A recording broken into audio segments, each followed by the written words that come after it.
भगवानो न भगवानो एकदम अत क के धैले बना। बताव हे दिन में बुनी पड़े के ह आय मैं सब कर एकदम फसल बर्बाद करतरन आय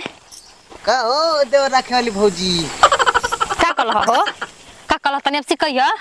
तने अब सिकैया ना देवर राखे वाली भौजी ए हो तोहर काहे करेजा फटता तनी बतैता ना काहे करेजा फटता हैं लोग तो चेंज कर देले बाड़ू हो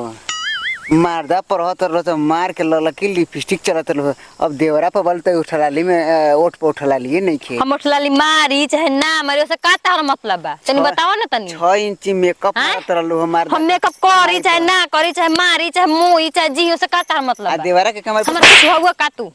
कुछ हुआ हमार ए गांव के बिगाड़ के तनो रख दे बुझा अच्छा तू तो नहीं ख बिगाड़ के रख का कमी रहे कि देवरा पर रहलू होइसने लंगड़े पे न रही जाई तो वही पर 6 इंच मारत कतरा भच कत खुदे के सुध हमारा ना लेके चल सके तौन ओइसन के मर के कौन जरूरत बा ओइसन मेहरा रखे ना ई डिस्कनेक्ट कर देवे के चाहिए तो जा ना करिया अपन मेहरिया के ई बताओ सती सवित्री ते एगो मेहरा रुए न रहली हैं सब कोई सती सावित्री नहीं है ठीक ना तो तू सती सावित्री हऊ आजकल सती सावित्री के बा तार मौगे त का सती सावित्री रही दूध के धोवल है का थोड़े के देवर पर रही अच्छा अब तो भगवान हो तो देखबे करियन ठीक ना घूमत रहलू गांव से जो मार के उजरे होके अब तो करिया होके तो दिन पर दिन हम कुछ करे से का तार मायने रखता काहे काहे न लगी काहे तोहार करे जमे हलता ना माने जैसे तनी बताओ ना तनी लंगड़ो मारदार रहला तो ओकरा पर मार के 6 इंच के हां त जाय द हमर मन हम मारब चाहे ना मारब चाहे कुछ करब तनी बताओ ना हम कैसे हो जाई तू त निकबालन त जा निक रही ह छछुनर कुत्ता कहीं के मन तो करता कि मार दे मन का करता तारा ने मेहरा गांव में रहल बेकार बा आ तोरा ने कुत्ता रहल गांव में बेकार बा ठीक ना छछुनर हमर मन ए मर्दा के तो तोरा पे रही का तोर तक करेजा में फटता कि हमरा पे ना रहली मारा तब 6 इंच हां तो मारब चाहे ना मारब से का मतलब बा तू जा अपन रास्ता ना पना